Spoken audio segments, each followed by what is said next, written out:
Le Québec, c'est grand, très grand. Pourtant, la vaste majorité de la population est concentrée au sud de la province. Et cette population est raccordée au réseau de distribution d'électricité, alimenté à près de 100% par de l'énergie renouvelable à un des prix les plus bas en Amérique du Nord. Mais qu'en est-il de ceux qui habitent au nord, comme les Inuits du Nunavik ? Pas facile en effet d'accéder à l'électricité en l'absence de forêt et par grand froid. Au Nunavik, l'entreprise Hydro-Québec a le monopole de la production et de la distribution de l'électricité. Mais une centrale hydroélectrique issue d'une initiative inuit est en train de voir le jour. Comment ce projet a-t-il émergé et que nous enseigne-t-il sur les relations entre les Inuits et les gouvernements ? C'est le sujet de cette Minute Éclair.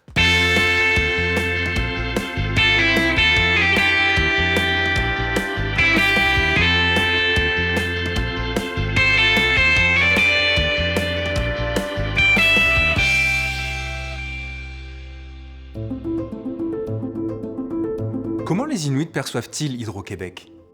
L'histoire des Inuits du Nunavik est complexe. Les relations entre les Inuits et les gouvernements canadiens et québécois sont régies par la Convention de la baie James.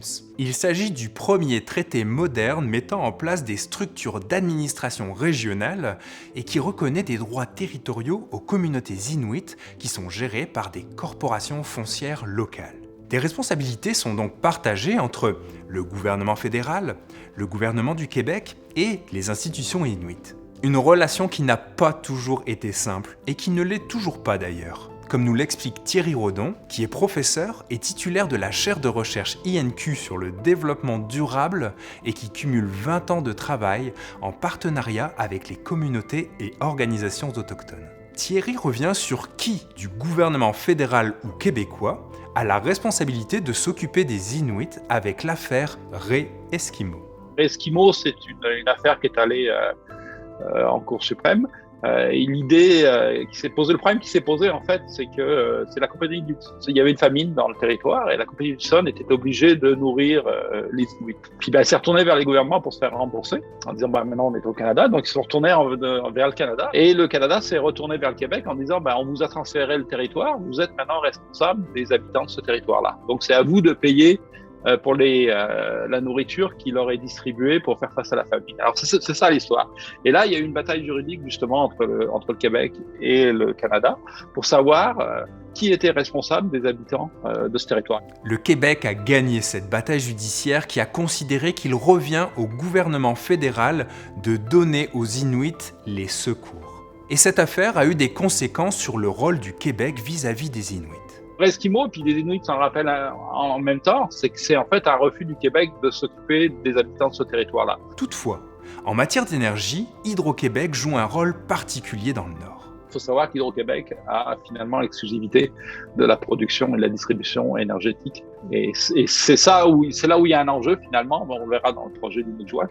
C'est là qu'il y avait un conflit qui s'est créé à propos de ça. Pourquoi les Inuits veulent-ils construire une centrale hydroélectrique ?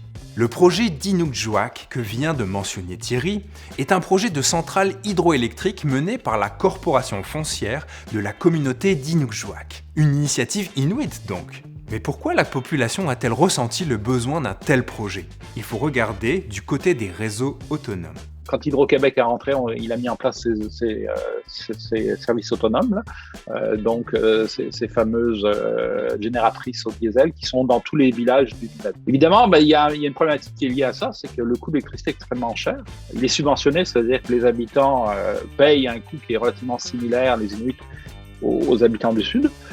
Mais que si on veut développer des entreprises qui ont besoin d'énergie, là on paye le coût actuel. Et le coût actuel, là, de mémoire, la dernière fois que j'ai regardé ça, c'était au-delà de 80 cents du kilowattheure, ce qui est énorme. Cette situation où l'électricité est très chère pour les entreprises freinait le développement économique de la communauté.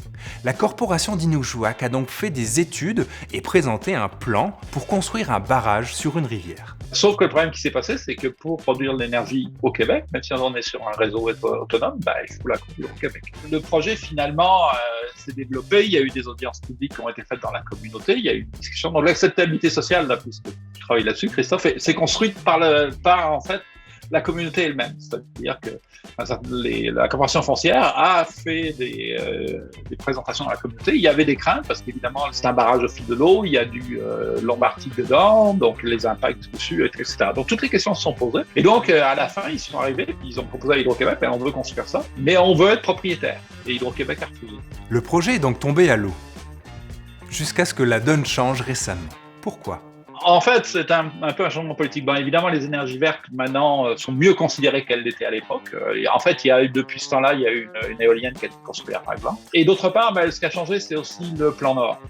Le plan Nord est arrivé après cette première phase. Donc ça, tout ce que je mentionnais, c'était avant en 2013. Mais au moment de l'annonce du plan Nord, qui était un plan lié au plan minier au départ, mais qui a évolué pendant le gouvernement Couillard par un plan beaucoup plus vert, avec un aspect beaucoup plus social. Et c'est dans ce cadre-là, en fait, que ce projet a avancé. Quelle piste pour améliorer les relations entre les Inuits et les gouvernements ? Une bonne nouvelle pour la communauté d'Inukjuak donc, le projet ira de l'avant. Mais cet épisode nous en dit long sur l'état des relations entre le gouvernement québécois et les communautés autochtones du Nord. Comment pourrait-on améliorer ces relations ? La première chose, c'est la question de l'autonomie. Le Nunavik négocie un gouvernement autonome, l'autonomie gouvernementale, parce que c'est véritablement de prendre en main les leviers du développement. Parce que maintenant, il y a une administration locale qui existe, enfin il y a des administrations locales, mais qui sont toutes reliées à des administrations du gouvernement du Québec. Donc l'idée du gouvernement autonome, c'est que ce soit géré non plus à partir du gouvernement du Québec, mais que ce soit géré tout localement. Mais tout est à peu près en place, il manque juste un gouvernement élu. Parce que pour l'instant, il n'y a pas de gouvernement élu. Là, Makivik, on le voit souvent comme un gouvernement. C'est pas un gouvernement, c'est une organisation élue qui représente les intérêts des Inuits. L'idée, c'est d'avoir les leviers et d'avoir aussi les retombées. Et c'est aussi ça, l'autonomie gouvernementale, c'est d'avoir les retombées de l'exploitation du territoire, des mines, etc. Voilà. C'est tout cet aspect-là et de permettre de faire ses propres choix. Je pense que c'est ça qui va améliorer les relations. Et à quoi ressemblerait cette autonomie ? L'autonomie gouvernementale, c'est pas l'indépendance, clairement. C'est véritablement en fait, ça créerait un gouvernement régional. Faut le voir un peu comme ça. Bref, les problématiques auxquelles font face les Inuits sont multiples, et le tarif élevé de l'électricité que payent les entreprises en fait partie. La solution a été audacieuse. Proposer leur propre projet de centrale hydroélectrique. Au-delà d'un simple projet de centrale, c'est aussi le symbole d'une population qui souhaite prendre en main son développement. On peut imaginer que d'autres projets du genre verront le jour. Toutefois, la réglementation favorise-t-elle ce genre d'initiative ? Pas vraiment. En effet, pour approuver le contrat de fourniture d'électricité, la Régie de l'énergie se base sur une analyse de rentabilité. Or, cette analyse comprend essentiellement des considérations économiques, dans lesquelles les enjeux sociaux et environnementaux ont encore peu de place. La Régie de l'énergie doit pourtant favoriser la satisfaction des besoins énergétiques dans une perspective de développement durable et d'équité au plan individuel comme au plan collectif.